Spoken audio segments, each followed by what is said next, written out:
Boker Tov, Yud Amud Bet, Yud Amud Aleph. Yud Amud Aleph, la Gemara elle revient sur Shimshon. Donc on a parlé de 5 personnalités que Dieu leur a octroyé une force surhumaine ou quelque chose de surhumain. D'accord, une force ou les cheveux et ils sont tombés avec ça. On revient maintenant à l'histoire de Shimshon. On revient à Shimshon, messieurs. On revient à Shimshon, messieurs. Ktiv, on est aux 2 points. Vous l'avez, Ktiv? Ouais.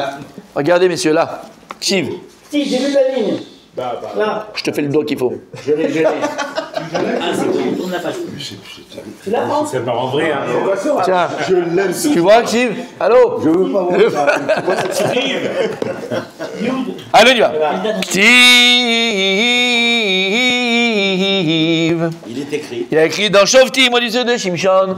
Vayeret Shimshon Timnata. Shimshon, il est descendu à Timna. Et là-bas, il a vu une femme des Pélishtim. Des femmes de Pélishtim. C'est comme ça le cours? Ouais. Ça a changé. Tu peux faire un peu de piano, tu peux faire du piano. Ça commence maintenant. Il y a une résonance chinoise. S'il y a écrit, il est descendu, machma, quand je descends, ça veut dire que je vais d'un manquant en haut vers le bas. Machma que Timna, il est plus Namour. Spirituellement. Uktiv. Et il y a écrit dans le verset au sujet de Yehuda. Rappelez-vous, Yehuda, c'était le fils de qui? Non. Non, celui avec ses frères, tu vas voir. Yehuda, c'est qui? Le roi. Fils de Yaakov.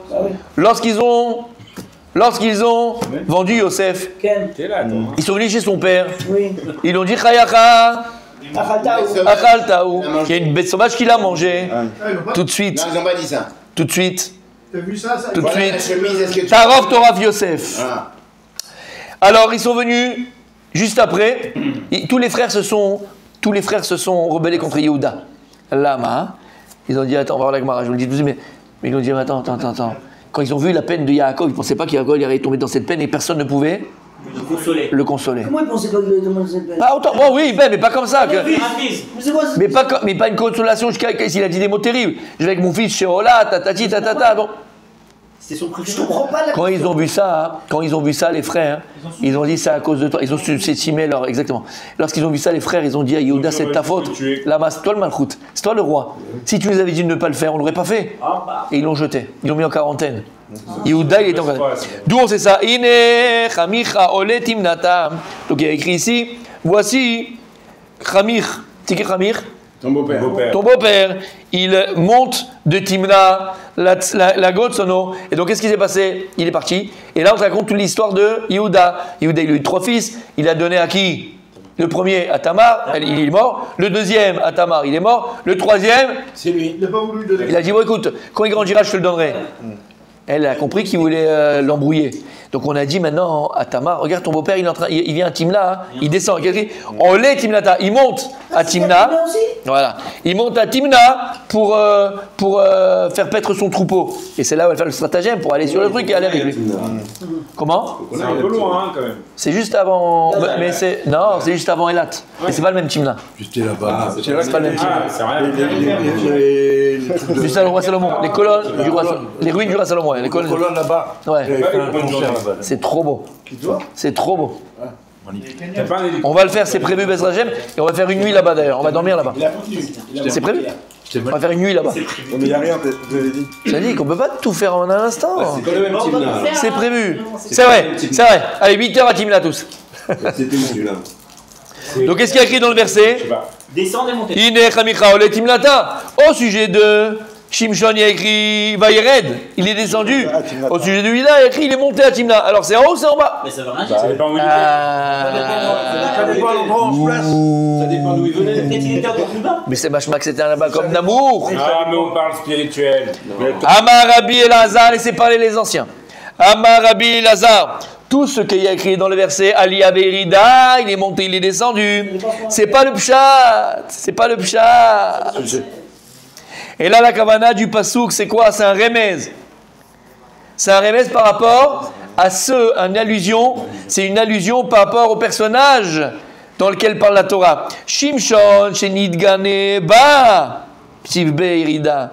Shimshon, lui, pour lui, quand il est parti à Timna, pour lui, c'était une Yerida personnelle. C'est une descente aux enfers. C'est une descente spirituelle. C'est ça que ça veut dire. Vayered, pas il est descendu à Timna. Vayered, il est descendu de Madrega. Il est descendu de niveau, parce qu'il est parti avec une Philistine. Yehuda, Shinita là-bas. Par contre, Yehuda, que de cette... Qui est monté là-bas. De cette... union avec Tamar, il va sortir qui? Peretz, Zarach. Peretz, c'est Mashiach. Il va sortir Mashiach Hashem. Pour lui, ça a été un Aliyah. C'est pour ça qu'il est écrit dans le verset. Hein? Vayal, olé, pardon, Vayal, olé, Aliyah. Donc, quand il est écrit dans le verset, c'est pas Rabbi Daniel. Survise, olé. Rabbi Daniel, quand il y a écrit donc Yerida ve Aliyah, c'est pas physique. C'est pas physique, c'est une mashmaout spirituelle. Comment? Il s'est élevé. Voilà, soit il est descendu descendu très bas, t'es tombé très bas, ou t'es monté très haut. Comme à Moshe Rabbeinu, Hachem il a dit Aïe, c'est... Messieurs, nous avons Google Torah avec nous. Quand il a donné les tables, Il sait tout. il a vu qu'il y avait le. Il sait tout, mais il sait tout. Il a dit à Moshe, descends de ta hauteur, au niveau de ton peuple, descends au niveau de ton peuple. Messieurs, il connaît tout, il sait tout, il parle de tout. Je n'en peux plus. On fera la queue pour poser une question. Deuxième tiroute, messieurs. Deuxième tiroute. Rabbi Shmuel Ben Nachmani Amar. Rabbi Shmuel Ben Nachmani, il a dit. Comment il a écrit Aliyah Be'Yerida pour la même ville? Soit tu montes, soit tu descends. Et là-bas, Shte Timnaot Hayu. Non, c'est deux villes qui s'appellent Timna. Chada Be'Yerida, Chada Be'Aliyah. C'est un peu comme j'ai dit, tu sais, il y a la haute Seine et le bas de Seine, ou comment on appelle ça là, dans des villes? Oui, Haut-Rhin et Bas-Rhin, d'accord? Haut-Rhin, comment? Le Haut-Rhin. Savoie, Haute-Savoie. Ben voilà, il y a la haute Timna et la basse Timna. Et ben en fait, il y avait deux villes, une en haut et une en bas. Un, il a été en haut et un a été en bas. Troisième tiroute. Rapapa. C'est ça ton problème. Je l'ai dit tout à l'heure. T'aimes pas ce qui est simple. Sois simple. Te prends pas la tête. Non, Te casse pas la tête. Troisième tiroute, messieurs. Rapapa. Mais je le connais, mon Rabbi. Je le connais. Parce qu'il est perfectionniste. C'est vrai. Il est tellement émette qu'il n'arrive pas. Mais c'est pas grave. C'est que le émette, c'est ma team. Faut que ça corresponde. Faut que ça corresponde. Rapapa. Troisième tiroute. Messieurs, demain, la Chazara, c'est Rabbi Michael Safar. N'oubliez pas. Rapapa Amar, Chada Timna Habai. Non, Rapapa il dit il y avait une seule Timna. Ça c'est pour Rabbi Michael. Une seule Timna. Alors comment c'est possible? Aliyah avec Yerida. L'Agmara elle dit. Et donc il y avait une seule Timna, mais elle était au milieu de la montagne. Dat et Maïgisa Yerida. Quelqu'un qui venait de ce côté pour lui, il devait descendre. Ou Dat et Maïgisa, mais celui qui venait de l'autre côté, il devait monter. Donc ça dépend d'où la personne elle se plaçait. C'est ce qu'il avait dit d'ailleurs. Je crois que c'était Rabbi Daniel, t'as dit ça au départ. Jérusalem. En fait, ça dépend d'où tu viens. Imagine, elle est au milieu de la montagne. Celui qui habite au haut de la montagne, mais lui pour aller à Timna, il descendait. Celui qui était en bas de la montagne pour aller à Timna, qu'est-ce qu'il faisait? Ah oui. Oh oui, il est intelligent. D'accord. C'est pas les marchands à Jérusalem, quand ils arrivaient, il y avait un truc comme ça? Les marchands, ils avaient leur... Non, ça c'était juste les ustensiles, mais c'est pas par rapport à Aliyah Yerida. Non, ça ressemble. Et en fait, ça ressemble. Et dit Kegon, à quoi ça ressemble? Vardonia ou Bébaré, les Shuka Denaresh. Il dit toutes ces villes-là, c'était pareil. Il y en a une qui était au milieu de la montagne, et celui qui allait dans ces villes-là, soit il montait, soit il descendait. Ça dépend d'où tu venais. C'est clair? Ok. Puisque la Gemara, ici, elle nous a parlé de Maaseh Tamar. On va en parler. Alors tu sais quoi? Puisque j'ai plein de choses à te raconter sur Maaseh Tamar, l'histoire de Tamar et de Yehuda, je vais te raconter Maaseh Tamar, messieurs. Et c'est pour ça que c'est Rabbi Michael qui va nous faire cette Razara. Avant moi. Tu vas comprendre. Il y a écrit dans le Chumash, Vateshev bepetach enaim. Donc lorsqu'elle s'est déguisée comme une prostituée pour aller avec son beau-père qui était Yehuda. Moi, je suis un habitué de ce genre de. Ah, c'est toi qui l'as dit. Chaque spécialité à chacun, monsieur. Rendons à César qui est à César. Vateshev bepetach enaim. Il y a écrit que lorsque donc elle attendait son beau-père déguisé, elle s'est mis bepetach enaim. Alors, il écrit à la porte des yeux. Petachenaim. C'est bizarre ce langage, Nachon. Et en fait, pour Petachenaim, c'est Parashat Drachim. C'est-à-dire que Théo, elle était mise au milieu du chemin. Dans un carrefour. Comment on dit ça? Un carrefour. Carrefour. Exactement. Elle s'est mise à un carrefour des chemins.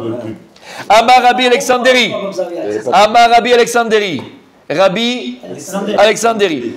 Melamed she'alcha ve'yashvala bepitro shel Avram Avinu. Et ça vient nous apprendre qu'elle s'est assise à la porte de la maison d'Abraham Avinu. Makom Shikol Enaim Sofot Liroto. Parce que c'est un endroit où tous les yeux et tous les pieds, ils attendaient d'être reçus là-bas et de dormir là-bas. Et c'était Chaviv Alehem. Donc il y avait encore la maison d'Avraham Avinu et elle s'est mise là-bas. D'où on sait, parce que c'est là-bas où tous les yeux des gens étaient posés, parce que les gens ils rêvaient d'être invités chez Avraham Avinu. C'est un peu à une autre darga, à un autre niveau. C'est un peu quand tu passes devant chez Rabbi Michael. Tu rêves d'être invité Shabbat chez lui, tu rêves, tu es là, tu dis mais quand est-ce que j'aurai le mérite? Et t'attends, je t'attends. Quand te réveillerai-je? Eh oui. T'as compris ce que ça veut dire? Mi shelo haya etzel Rabbi Michael be Shabbat, Lora Shabbat miyamav. Oui messieurs. T'as compris? Donc où elle était? Chidouche. Quand maintenant on arrivera à la paracha si Dieu veut, tu diras c'est quoi qui est Petachenaim? Où elle était? À la porte de quelle maison elle était? À la porte de la maison d'Avraham Avinu. À la porte de la maison d'Avraham Avinu. Comment? C'est pas donner ma chiarte, ça dit. Pour moi, c'est que Chesed. C'est que Chesed. Lui, Yehuda, il ne savait pas, c'est Amina Shamaim. Parce qu'on connaît, on ne va pas refaire le cours, on a fait le cours déjà, bon, on va en parler, d'accord? Mais tu vois que la naissance du Mashiach, oui. C'est comme c'est pour la ça. femme Yosef. Exactement. Mais dans le bon, pas dans le mal. Parce que la de Yosef, elle croyait que c'était elle, mais en fait, c'est sa fille. Oui, mais elle s'est plantée. Elle savait que c'était d'elle que devait sortir. Comme il n'a pas donné le petit. C'est normal, Kilo, parce qu'elle savait qu'il y avait une descendance avec Yosef. Bien sûr. Elle s'est plantée. La femme de Béphor, parce qu'elle c'est sa fille. Voilà, sa fille. Elle s'est pas plantée, Tamar. C'est vrai que c'était elle. Ah, ok. C'est comment? C'est pas pareil. Voilà, c'est pas pareil. Ok. Comment? Aujourd'hui, on sait où ça se trouve. Ben non, non. Mais tu peux. Chaque maison où il y a Arnasat Tochim, c'est la maison d'Avraham Avinu. La maison de Daniel, c'est maison chaque maison, c'est maison d'Arnasat Tochim, c'est maison d'Avraham Avinu. Là où tu fais Arnasat Tochim, c'est maison d'Avraham Avinu. Oui, monsieur. Et c'est pas de la blague ce que je dis. C'est pas de la rigolade. Émet. Bon, bref, on s'est compris. D'accord? Rabbi aussi. Bien sûr. Donc, qu'est-ce qu'il y a écrit dans le verset? Petachenaim, elle s'est mise à la porte de la maison d'Avraham Avinu. On va revenir sur ça, n'ayez pas peur. Rabbi Chanin Amar. Rabbi Chanin, il a dit au nom de Rabbi. Makom ou Sheshmo Enaim, Vechenu Omer, Tapuach Ve'ainam. En fait, lui, il dit non, c'est un endroit qui s'appelait Petachenaim. Et la Torah, elle te dit juste où elle s'est mise là-bas, Petachenaim. Alors peut-être que. Ça peut être le carrefour qui s'appelle comme ça aussi. Mais c'est ce qu'il dit, c'est l'endroit qui s'appelait Petachenaim. C'est le carrefour d'ouverture des yeux. D'accord? Alors pourquoi tout ça? Pourquoi tout ça? Alors je le dis maintenant. Parce qu'en fait, elle, pourquoi on appelle ça dans Petachenaim? Pourquoi elle s'est mise là-bas? Parce qu'en fait, elle voulait se faire remarquer par Yehuda. Si tu es dans un endroit où on ne te remarque pas, on ne te voit pas, et quand on parle de remarquer et voir, on parle d'intention. Parce que des fois, je te vois, mais je ne sais pas c'est quoi ton intention. D'accord? La plus grande psychologie, c'est de faire comprendre à l'autre c'est quoi ton intention. Par exemple, messieurs, rappelez-vous, il y a 5 ans, quand on est arrivé au Hashem à Ranana, la première chose que j'ai fait, les cours du mardi, c'était mardi par le mercredi. Et quoi, les cours, c'était quoi? Tarat HaMishpacha. Tarat HaMishpacha. Et bien sûr, on est rentré dans les détails après dans Tarat HaMishpacha. Tu as bien sûr les halachot, nida, pas nida, comment nida, pas nida, tout ce que tu veux. Et c'était rempli de ça, c'était rempli. Et ensuite, on a parlé aussi dans Tarat HaMishpacha, il y a aussi les halachot de Ishut. Les halachot de comment tu dois te comporter avec ta femme dans le lit. Ce qui est permis, ce qui n'est pas permis, comment tu peux le faire, comment tu ne peux pas le faire. Même pour certains, je me rappelle, tu te rappelles, celui qui avait un petit peu, qui tenait pas longtemps, leur donnait des petits Détail. des petites techniques pour voilà. Il a dit mais quelle technique, il pense à sa grand-mère.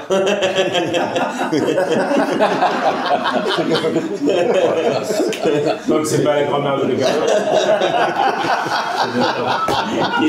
C'est enregistré tout ça?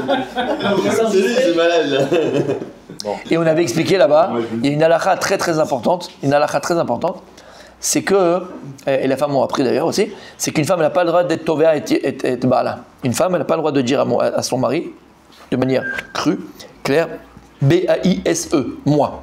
Non. Ouais. Oui, bien sûr. Prends-moi, elle ne va pas dire. Lama, c'est un manque de. C'est un manque de tsiout, c'est un manque de machin, c'est un manque de.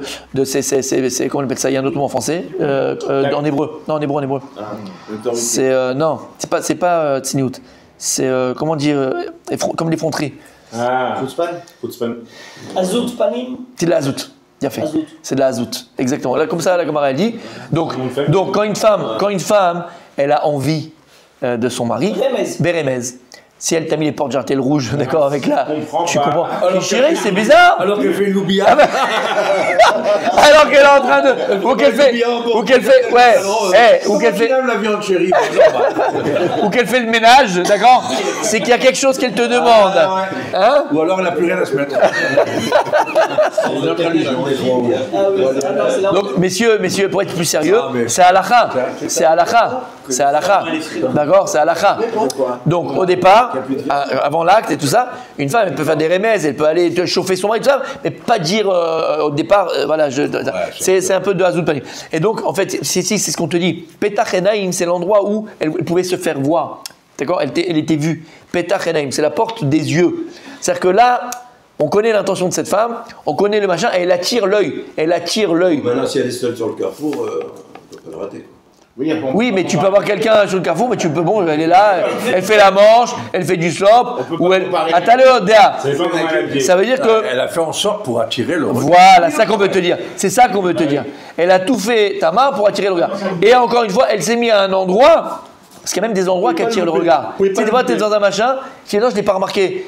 Vous savez qu'il y a des gens qui sont spécialistes dans les magasins, ben, ils connaissent, d'accord, qui vont te mettre les produits dans les supermarchés. Et ils savent comment te les produire pour attirer l'œil. Et des fois le contraire, la meilleure façon de cacher quelque chose, c'est de mettre Exactement. Exact aussi. Mais il y a des techniques. Ouais. Donc tout ça pour dire quoi? Pour te dire que la Gemara, elle vient nous apprendre, Rabbi Abraham, que Tamar, elle a voulu attirer entre guillemets l'œil de Yehuda, et c'est ça ici, selon ce comme ça, Petach Enaim. C'est l'endroit qui s'appelait comme ça, hein. Mais ça vient t'apprendre qu'elle voulait attirer le regard, donc attirer l'attention de qui? De Yehuda. Rabbi Shmuel bar Nachmani Amar, Rabbi Shmuel bar Nachmani Amar, Shenatna Enaim Lidvarea. C'est quoi Shenatna? Elle a donné ses yeux Lidvarea dans ce qu'elle a dit. C'est quoi? Shenatna Enaim. C'est quoi Natna Enaim? Elle avait un éther. Je te dis ici, c'est quoi Natna Enaim? Elle a mis ses yeux, dans le sens elle a pensé, elle a réfléchi. Et ce qu'elle a fait Bé'éter. Est-ce que Yehuda il est parti avec lui? Il n'y a pas d'Avera.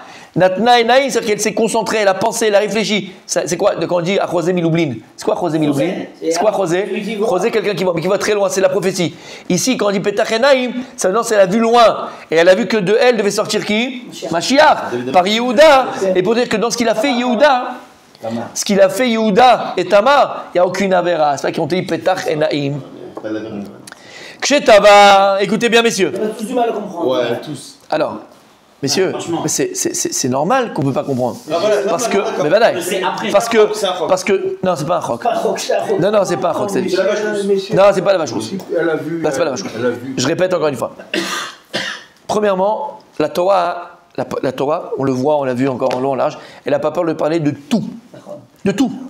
Quand Yosef, on va voir dans ma Sechet Sota, c'est là-bas qu'on sait que Yosef, il a perdu les 10 tribus. Là-bas, parce que nous, on pense que ça s'est passé facilement pour Yosef. Parce que lorsque Yosef, elle a Tavaota, la femme de Potiphar, elle a chauffé. De ses doigts, il faut comment ça veut dire, d'accord? De ses doigts, il est sorti la semence, 10 gouttes de semence. Il a perdu 10 tribus. Il devait avoir 12 tribus comme Yaakov. Elle est Toldot Yaakov. Yosef a dans la même vie que Yaakov. Donc les 12 tribus devaient sortir aussi 12 tribus en plus de Yosef Hatzadik. Il a eu quand même deux alors. Il n'en a eu que 2. Mais pourquoi? Parce qu'il n'avait que 10 doigts. Parce qu'il aurait tout perdu. C'est un sauvé. Non mais sérieux, ok? Donc pourquoi je te dis ça? La Torah, premièrement, il faut comprendre une chose. La Torah, elle n'a pas peur de pas. Il n'y a aucun sujet tabou. Lorsque David Amelech, il a fait l'histoire avec Bathsheba, la Torah, elle en a parlé. Lorsque Shlomo Amelech, il a fait des erreurs, il a pris 1800 femmes et il a été jeté du palais, et il y en a. Et Marc Loquet, il a fait méod. Marc Loquet, donc Mara dans ma Selechet. 1800 ou 3006. Sanhedrin. Où la Gemara là-bas, il y a une Marc Loquet entre deux Tanaïm, deux Amoraïm. De savoir est-ce que Shlomo Amelech, il est redevenu roi d'Israël, ou bien il est resté jeté dans les chouks. C'est une marloquette. Il y en a qui disent qu'il est resté perdu, il y en a qui disent qu'il est revenu roi d'Israël. Donc on n'a pas peur de parler de tout ça. Ça, faut avoir. Il n'y a pas de tabou dans la Torah. Ah, okay. Non, on est d'accord? Ok, d'accord. Donc déjà, c'est quelque chose d'extraordinaire. Pourquoi? Parce qu'on apprend de ça. Deuxièmement, après, il faut avoir une. Comment? Un recul. Pas du tout. Non. Non. Faut avoir une humilité. Ah, que je l'aime. Et lui, mais bon, lui, il ne sait même plus à parler. Ouais, très bon. Faut avoir moi, je les perds. D'accord? Faut avoir une humilité. C'est-à-dire, faut savoir, mon tzaddik, que quand on parle, et même, que ce soit des tzaddikim de la Torah, ou même des rechaim de la Torah, d'accord? faut savoir que c'était des géants, mon tzaddik. C'était des géants. De qui va sortir Mashiach? De Balak. Mes amis, de Balak, qui a voulu mourir en Israël, va sortir Mashiach. Ruth à Moavia. De Balak. De Balak qui sort. C'est le Melech Moab, tzaddik. Et là-bas, la Gemara. Et là-bas, la Gemara. Elle sort de lui. Oui, Ruth, c'est la petite de Balak. D'un rachat. Pourquoi je dis ça? Pour pas mépriser même les Réchaïm de la Torah. C'était des géants. Ils avaient un niveau très... Ils l'ont mis, bien sûr, ils l'ont mis dans le mal, mais s'ils avaient mis ça dans le bien, c'était Esav, c'était un géant, et ainsi de suite. Tout ça pour dire d'abord qu'on parle de dimensions qu'on ne connaît pas. Ces dimensions qu'on ne sait pas. Ces dimensions qu'on ne connaît pas. D'accord? Dimensions qu'on ne connaît pas. Ça, deuxièmement. Troisièmement, il faut comprendre que là, on parle par exemple des Yehuda et des Shvatim. On parle de la construction du peuple juif. On parle de la construction du peuple juif à ce temps-là, et on parle de l'avenir du peuple juif du Mashiach. Il faut savoir une chose, il y a un clan. Tu sais, tout ce que tu vas voir dans Harry Potter et les êtres, machin, tout ce que tu vois dans le machin, tout, c'est tiré de la Torah, mais tout. Quand il te parle, quand il te parle exactement, dans tous les trucs, tu sais, Excalibur, c'est un midrash. C'est quoi Excalibur? L'épée, l'histoire de l'épée. Non. Ah non, c'est Shimshon. Non. Je vous. C'était Moshe. Moshe Rabbeinu. C'est un midrash. C'est pas Excalibur, c'est un midrash qu'il y avait dans le jardin de Yitro. Il y avait un bâton. Il y avait un bâton qui était planté dans un rocher et que personne ne pouvait. Et il savait que celui qui allait enlever le bâton du rocher, c'était le libérateur. Il savait que c'était le choisi de Dieu. C'est un midrash qui a été écrit il y a plus de 2000 ans. Et qu'est-ce qu'ils ont fait? Ils ont pris Excalibur, le midrash, ils ont fait sur Excalibur, c'est le roi Arthur et c'est une légende. Excalibur. Tu rigoles ou quoi? Mais tu sais qu'à l'époque, les chrétiens, c'est les périodes des chrétiens, c'est pas les chrétiens. Et la Gemara, ils connaissaient la Gemara, mon tzaddik. Le Talmud, bien sûr. Jusqu'à aujourd'hui, tu lis le Talmud dans certains monastères et tout, bien sûr, le Talmud. Ils sont très forts. Et ils sont très forts. Rien, je savais. Et ils sont très forts. Le Talmud. Donc Excalibur, tout est. Et donc cette notion, Rabbi Raphaël, tu sais, de l'enfant élu, du peuple élu, l'enfant élu de Dieu, c'est Moshe Rabbeinu, c'est Mashiach. Et quand tu vois comment ils font, il y a toujours dans ces histoires-là, toujours les forces du mal, d'Artagnan, d'Artamachin, Dark Vador, qui veut annuler la naissance de l'élu de Dieu, du sauveur. C'est toujours dans tous les films ça. Et c'est quoi? Ça te rappelle pas de rien? Paro, machin, tout le temps. Et en fait, c'est quoi? Il y a les forces du mal. Dieu il a créé le monde avec les forces du bien et les forces du mal. Et les forces du mal, c'est le Satan, c'est etc. Comme il a dit Rabbi Daniel Yefemeod, il sait que sa fin, elle arrive, et il sait qu'à la fin des temps, Hachem lui fera la Shrita. Ça veut dire c'est quoi la Shrita? C'est-à-dire qu'il va l'annuler. Baal Shem Tov, il a dit quoi la Shrita? Il va couper le nom du Satan en deux. Sa mère, même Aleph Lamed, il va enlever le côté, les lettres qui sont mauvaises de lui. Il ne restera que le Tov de lui. Il va rester le Yitzhara, mais que le Malach Tov. Il va enlever le mal du Yitzhara. Comme Esav, lorsque Yaakov revient et Esav vient avec 400 hommes, c'est exactement ce que Yaakov arrive à faire, ponctuellement. Qu'est-ce qu'il fait Yaakov? Il se protège 7 fois. Kenegel les 7 koach à Touma, les 7 forces de Touma qu'il y a. Et qu'est-ce qui reste? Il embrasse son frère. Une des explications, c'est que Béhémet, il a embrassé Yaakov de manière sincère. Et Lama, il a enlevé tout le mal Yaakov, il a laissé que le bien chez son frère. Et ce serait comme ça le Satan. Il n'y aura plus le mal, il n'y aura que le bien. Ce serait un malach, Hachem, que dans le bien. Et c'est dans la conscience de tous les peuples, bien sûr. Exactement, mon tzaddik. Tout ça pour dire quoi? Que non, surtout là, dans le sujet qu'on parle, on parle du Mashiach. Et la conception du Mashiach, c'est tellement un koach atzum, une force extraordinaire, que les forces du mal, Satan, le Satan et toutes ces myriades de soldats qu'il a, il a des soldats, le Satan. C'est proxy. D'accord? C'est proxy. Ils sont là pour annuler, et leur volonté, c'est d'annuler la venue au monde du Mashiach. Alors, ils disent les Chachamim, qu'est-ce qu'il fait à Kadosh Baruch Hu? Le Satan, lui, il comprend qu'une chose, le bien et le mal. Le bien et le mal. Quand il comprend le bien et le mal, c'est-à-dire qu'il y a le bien absolu et le mal absolu. Il ne peut pas émettre. Mais, ce que je veux dire maintenant, c'est qu'il ne peut pas arriver à admettre, comprendre, que dans le bien, il peut avoir du mal. Il ne peut pas admettre. Ou lo yachol, il ne peut pas. D'ailleurs, c'est ce qu'il a fait, c'est ce que dit la Gemara. L'olam yasok adam batora shelo lishma, shemitor lishma velishma. Omer Rav Dessler. C'est quoi ici qu'on dit? Tout le temps, tu dois servir à Kadosh Baruch Hu, tu es à Torah, chez l'Olishma, par intérêt. Pourquoi? Comme ça, après, tu le feras sans intérêt. Il dit Rachel Léolam, il n'y a pas d'autre moyen. Pourquoi tu dois le faire par intérêt? C'est quoi de faire quelque chose par intérêt? Tu vas servir Dieu par intérêt. Ça s'appelle Qui n'est pas 100% bon. Sheker. Donc c'est pas 100% vrai. Donc c'est pas vrai à 100%, c'est que c'est du mensonge. C'est-à-dire que tu vas étudier parce que tu vas avoir un salaire. Tu vas étudier parce qu'il y a un pied C'est gelé. la seule façon pour que Sarah te prenne. Il dit Rav Dessler, pourquoi c'est la seule façon qu'on a? Parce que quand Yetzerara, il voit que tu fais la chose, que tu l'avais mais Sheker, avec intérêt, tu es dans le mensonge. Il va te laisser tranquille, il ne peut pas savoir que de ça il peut sortir du bien. C'est pour ça qu'il a écrit Yaffer, Rabbi Daniel, il est en forme aujourd'hui, tu aurais dû venir jouer avec nous. Il est en forme. C'est pour ça qu'ils disent, c'est pour ça qu'il a écrit Emet, mais Eret Titzmah. Emet, mais Eret Titzmah. D'accord? La vérité, elle pousse de la terre. C'est quoi la terre? La terre, c'est la matière. La matière, c'est quoi? C'est le temps. Le temps, c'est le mensonge. Il a un début, il a une fin. Le Emet ne peut venir que de La terre. Sheker. Vaï Erev, Vaï Boker. D'abord, c'est la nuit, après, c'est le jour. Ton âme dans un corps, après, Neshama. Pour tromper le Satan Yetzara. Ça veut dire que normalement, Rabbi Raphaël, ça aurait dû se faire de manière naturelle, il se marie normalement, machin. Mais là, le Satan, il aurait eu une prise et il aurait empêché la naissance du Mashiach. Qu'est-ce qu'il fait à Kadosh Baruch Hu? Il va créer une situation qui paraît être mensonge, mais qui en vérité est émette pour ne pas que le Satan Yetzara ait une prise et empêcher la naissance du Mashiach. Il débrouille bien, le Sarah. Sûr. Il a bien empêché le Mashiach pour l'instant. Non, il n'arrive pas. Parce qu'il est né quand même. Donc, si Il est arrivé je externe. tranquille, je dois faire style que je suis un renégat. Ça marche avec. Il est né plein de fois, il est mort plein de On fois. est d'accord. Une question. Je peux juste répondre. Sadik, ça, alors, c'est le secret pour battre ton Yetzara. C'est-à-dire que quand ton Yetzara, il est là, dis-lui, mais t'as raison. J'étudie pour avoir de l'argent, j'étudie pour machin, j'étudie pour aller manger des croissants. Il va te laisser tranquille, il va pas t'embêter. Il va dire, mais ce mec-là, c'est un faux, c'est un mytho. Et toi, attention, il dira, au fond de ton cœur, là, ici, tu dois savoir que Béhémet, c'est pour un Kadosh Baruch Hu. Ça, il le sait pas. Ça, il le sait pas. Lama, il le sait pas. Lama, il le sait pas, parce qu'il n'est pas plimi. Il peut pas rentrer dans ta plimiout. C'est Kadosh Baruch Hu, il l'a pas laissé. C'est que extérieur. Il faut lui donner extérieur. Shochad, comment? Parce que tu lui montres. Bah, t'as de l'argent. Imagine, tu vas pour les 100 shekels qu'on va te donner. Stam, bêtement, d'accord? Moi, j'ai pour les 100 shekels. Tu le dis. Le Satan Yetzara, il n'a pas de prix sur la plimout. Il n'a pas de prix sur l'intérieur de la coquille. Il a de prix uniquement. Il y a des mecs qui parlent. Ça, c'est quoi Kadosh Baruch Hu? Le Satan Yetzara, il voit que la coquille. Il voit pas l'intérieur. Ou le Yachon. Kadosh Baruch Hu, il l'a pas donné. T'as compris? Ouais, ça me va. T'as compris? Non, c'est bon. Ta femme, elle pourra te dire. Il nous reste un peu de temps ou pas? Non, personne. Maintenant, il a une question. Ouais. Rav Yossi, il a une question, Rav.